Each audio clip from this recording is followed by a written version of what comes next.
Nagbabalik po muli ang inyong lingkod at nagbabalita ng mga balitang dapat nating malaman dito sa ating bansa.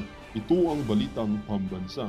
Atin ngang matutunghayan sa channel na ito kung ano ang nangyayari sa loob ng ating gobyerno at syempre tumutulong na rin sa ating mga mamamayan na malaman ang katotohanan dahil mayroon tayong karapatan na malaman ang tunay na nangyayari sa ating bansa.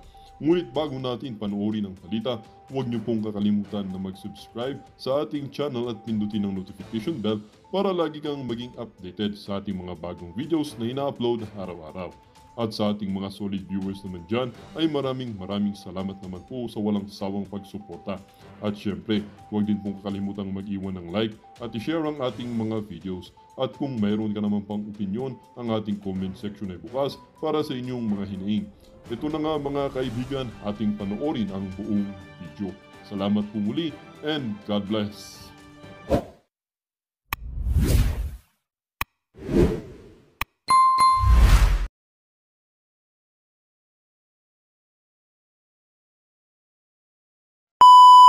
No? Kaya wala, nature yun, natural feeling yun ng, ng isang human being na bibigay ka, matakot ka. Makikita mo, sa harapan mo magkakalasog-lasog yung mga kasama mo. Merong ang gumugulong na ulo, merong tumatalsik yung utak sa'yo, o kaya yung kamay putol, pinubuhat na ganyan yung kamay niya. Nasaan yung kamay ko? Kasi may iyak, merong makita mo, butas yung bituka, ayun tiyan, labas yung bituka. Gory yung site, Yan yung mga dinidepict nila sa, sa sine.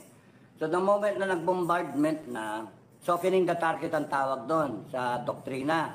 Tapos ayun na, parating na ang landing force, no? Yung landing force, yun na yung main body. Okay. So ano nangyari sa EDSA? So nagsimula na yung bombardment, no? Yan yung mga putang ina nyo, yung mga ganung ba, bombardment na yun, panay bunganga na, galit na si Duterte, galit na si Sara, galit na yung mga taong bayan. Ayan na, pero parang kukunti lang yung lumitaw sa kukunti lang yung lumitaw ng mga politiko nakampi. Puntado kayo mga politiko kayong kampi kay Duterte, lumitaw naman kayo, gago. Lumitaw kayo. Play safe kayo, mga ulul. Na hindi kayo lumilitaw. Pagka safe na, tsaka kayo lilitaw, mga ungas. Sorry doon sa mga tinatamaan, totoo naman So, nag-bombardment na ng exchange of words, and then, pumasok na yung airborne. Yan yung mga grupo nila, nila JM. Grupo ng mga Friday group, yung mga grupo ng Maisog, may Liwasang Bonifacio, merong na pumasok sa EDSA Shrine. Ayan na, meron na grupo, nagsimula na. Yan yung mga airborne na una, Tapos, merong mga 100, 200, ewan ko kung pinakamarami yata, 500, So, ang tangang Supremo at saka Deputy Supremo, dumating doon. Dumating doon, nakisama doon sa airborne. Tatagang airborne kami. Airborne all the way. Airborne kami. Pasok kami doon, nagsalita lang. Inimbita lang kami magsalita Observer lang sana nga kami ron. Observer at titignan lang namin kung guguluhin yung taong bayan,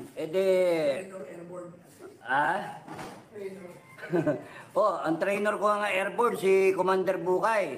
Ano yan, corporal ka nun, Corporal. Nung class 49. 49-84. Kasabay ko yan, mga class 84. Arojado, si Aying, si Tindoy. Tapos yung mga, kasabay ko iba, sila Kapuyan, para yung mga Saringer ba? Kapuyan, sino ba ibang nakasabay ko ng mga mista? Barrientos. Ano yung Ranger Regiment kami? Padua. Ayan, ang tamang-tama yung kanyang yung number niya. Oten. Oten, ang tawag namin doon, baby howitzer. Kaya si Oten.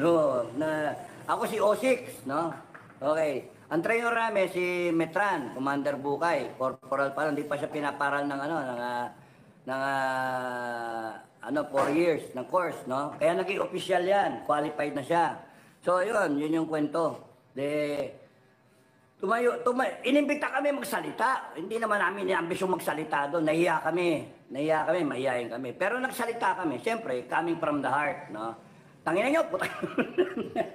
Coming from the heart. So, ayan na, salita kami, nabuhay yung tao.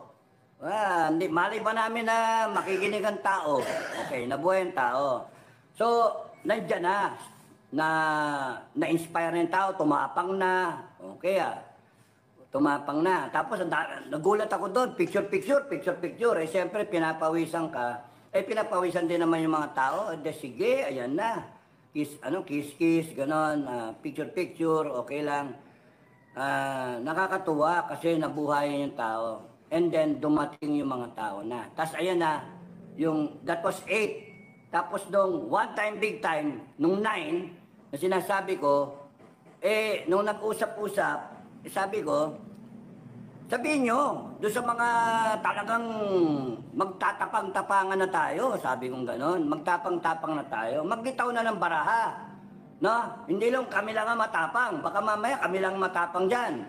Magbitaw tayo baraha. Lahat ng politiko, senator, congressman, mayor, governor, barangay captain, at lahat ng leader, lahat ng tao na naniniwala na may mali.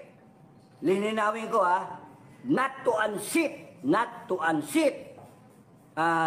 Bongbong, but to, mali-mali mga sigaw pa ninyo, iba-iba merong tanggalin si Marcos, merong Marcos resign. Ay, nako, ewan ko taong bayan, paano kayo wala kayong direksyon, yun napansin namin, walang direksyon, ano ba to? No, so, ang amin, magsama-sama kayo, mga kababayan, hanapin ninyo kung nasaan yung salitang tapang sa dibdib ninyo. Tapang, katwiran, karapatan, katwiran, ano yun? Yung tapang at katwiran at karapatan. Para sabihin nyo yung saloobin ninyo. Hindi tama yung ginagawa nila. At kung merong mang Pilipino na kokontra sa inyo, mga walang kwentang Pilipino yan. Mga bopol yan, mga bangag yan, mga walang alam o kundi kaya bayaran. The issue here, everybody listen, the issue here, AFP, PNP, mga leader, mga Pilipino, mga pro-Marcos, mga pro-Duterte, wala kang pakialam sa inyo, no? Ang issue dito, Number 1, tama ba na magkaroon ng isang presidente na may issue sa droga? Singot-singot, ganon. Tama ba yon? Mali yon. Alam yan ng Armed Forces. AFP, alam niyo yan. Mula general down the line. Ano nangyari? PNP, alam niyo yan. From Chief Marbil down the line, alam niyo yan. Na hindi tama na magkaroon ng isang pinuno na sumisingot ng droga. Balik rin natin. Paano kunyari ang isang Duterte na sikat ay nagkaroon ng issue sa droga na sumisingot? Ano gusto niyo mangyari? Duterte pa rin? Hindi pwede. Palitan dapat yan. Kung baka sa tarantado, magiging presidente ka, tapos nun may anti-drug war ka, tapos nun sumisingot ka sa droga. Mali yun.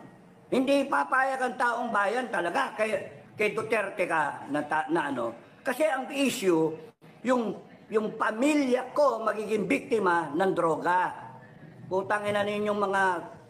Tangina ninyo, ipipilit ninyo yung mga anak ko at yung buong pamilya magiging drug addict o maging biktima ng drug addict. Kaya concerned mga OFW kasi wala sila dyan para bantayan yung pamilya.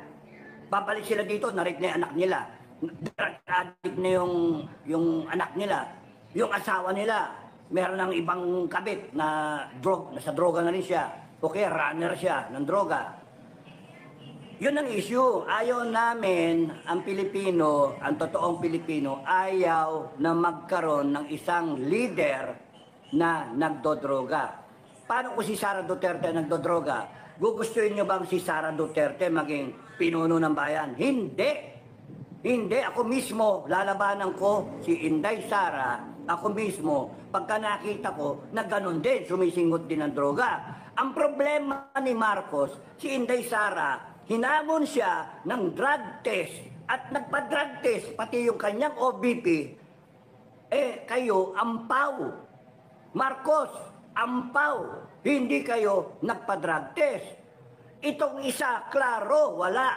Kaya yung spare tire, kompleto ng pressure sa hangin. Pwede mong isalpak anytime sa isang gulong na flat. Yun yung problema nyo. Okay. So, isa yon. Hindi pwede. Alam niyo to, AFP-PNP, alam niyo naman eh. Alam niyo naman. Ang problema, takot-takot kayo. Kumuha kayo ng lakas sa akin, kumuha kayo ng tapang sa akin. Mga kababayan, kumuha kayo ng tapang sa akin. Hindi pwede yung ganyan eh. Hindi pwede isang presidente na na tumagal na ang bayan natin ay magdedelikado talaga kahit sa mudaanin. Kasi ang isang presidente na naglulun sa droga ay siyang inaasahan natin para sa kinabukasan natin lahat at ng mga anak natin. Hindi pwede yun. Okay, question. Sir, paano ka nakakasigurado? Paninira lang nila Baharli ka yan, nila JM yan, nila Cathy yan, at nung iba pa, at ni Digong, na yung si BBM ay nagdodroga. Bay, o nga no, may tama ka doon. Paninira ka lang. Ano lang pambibintang. O nga, ang problema mo, presidente ang tao. Hindi pwedeng sabihin, sasalagin nyo na magpatunayan nyo. Magbigay ka ebidensya, tapos magbibigay sila ng ebidensya, sasalagin nyo. Problema mo, presidente ka ng Pilipinas, BBM. Kaya the best dyan, you go forward and then submit yourself to a drug test. Mentras mong hindi ka nagsasubmit sa drug test, inaamin mo drug addict ka. Kaya lalong tumitibay ang tao, lalong sisigaw ng tao, mag-drug test ka. Hangal, ganon. Mag-drug test ka. Isang issue yan. Pangalawa issue. Yang si Tamba. Yang si Tamba. Alam nyo, swerte nyo, Tamba yung taong bayan, hindi pa nag-iisip na sunugin niyang Kongres. Hindi pa nag-iisip. Pagka, kunyari, pinasukan ng demonyo ang utak ng taong bayan at lahat sila lumusog dyan sa Kongres at sinunog yan, lahat kayo dyan, hard-boil. Lahat kayo, hard-boil, yung itlog ninyo. Abante, lahat kayo dyan, hard-boil. At hindi namin kakainin. Kayo mga bugok. Bugok kayo mga bugok. Mga hard-boil kayo. Paswerte nyo, hindi pa iniisip ng taong bayan yon. Pero, tinutulak nyo kasi yung taong... Doon kami nagagalit. Mga FGF, nagagalit kami. Kasi, mga gago kayo, tinutulak ninyo ang mga kababayan natin na tumayo na pasukan na ng demonyo, na walang gugustuhin kundi dugo, kundi patayin kayong lahat. Ayaw namin, pakinggan mo BBM BBM, Tamba, lahat kayo sa gobyerno, AFP, PNP, ayaw namin maghantungan tayo to a French-type revolution. No? Remember the guillotine, the French Revolution? Pinugutan nila ng ulo, lahat ng aristocrat, lahat ng Gusto nyong umabot tayo sa ganon. Yung Pilipino, malapit sa ganon. Kasi naghihirap naghihirap. And it is in your power, AFP and PNP. Ang problema ng AFP, PNP, hindi malaman kung anong gagawin. Inaano nyo, ano yung tao?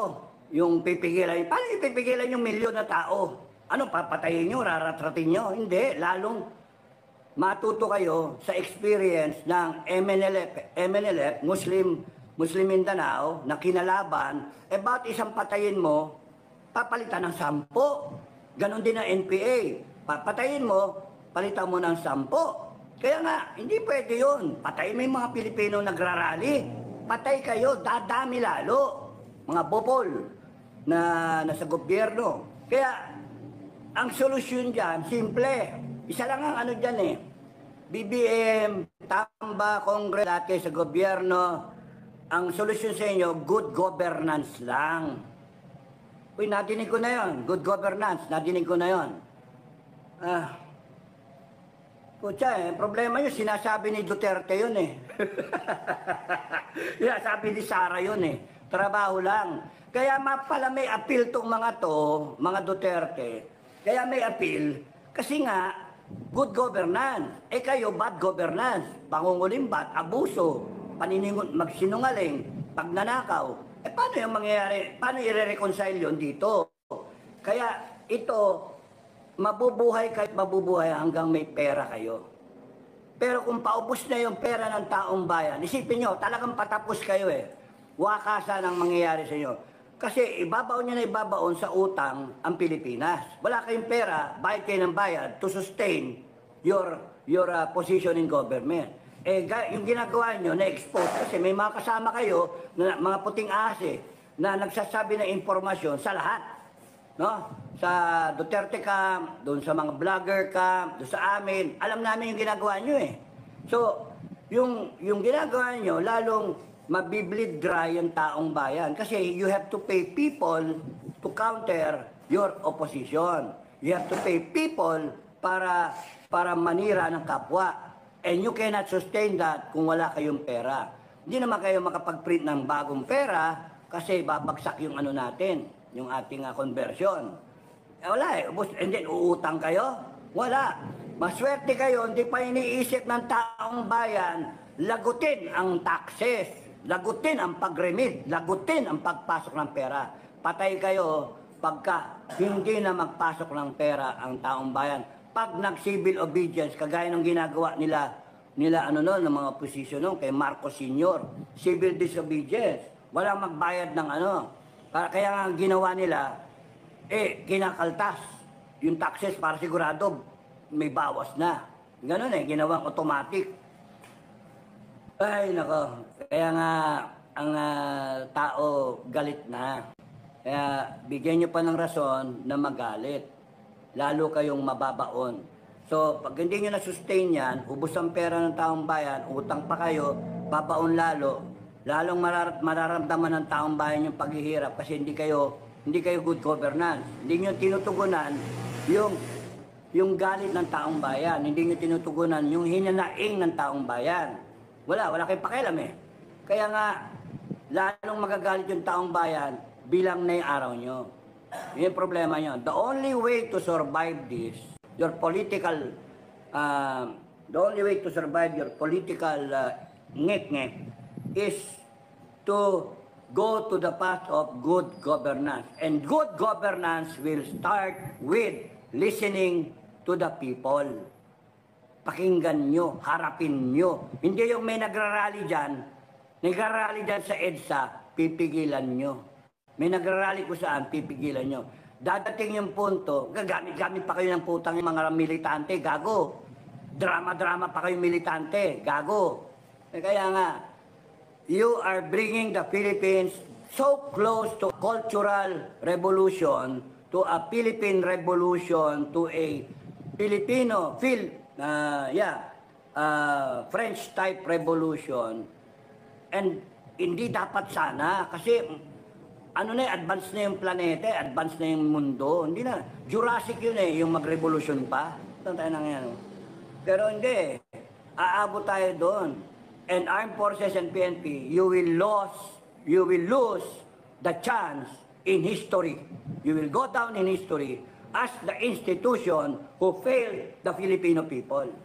Kaya ang problema ng AFP leadership at PNP leadership, hindi kami. Ang problema nila is the situation that you are in. Officers and men of the armed forces and the PNP. Ang problema nyo, hindi yung Duterte. Wala yung Duterte, ganito lang yun. Ganito lang ang Duterte. Ang problema ninyo is the idea, the concept of revolution. When you are facing a people's revolution, good luck kayo. Good luck kayo. Kasi Hindi mo kayang labanan ang taong bayan. Ito sila, taong bayan. Ito yung konstitusyon, ito yung presidente, vice president. Ito lang ang AFP-PNP, ito lang. Layo, sandanggalang layo. Kaya hindi nyo kayang labanan ng taong bayan. The moment ang taong bayan nag-decide, hindi kayo nakikinig, mga putang ina nyo, mga putang ina, ewan ko sa inyo. Hindi kayo nakikinig, you know why?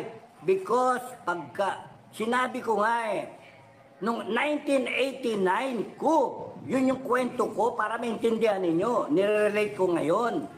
1989 ko, sumurrender na yung mga opisyal ng Ranger sa negotiating body. Kami yon. We were given the full parameter.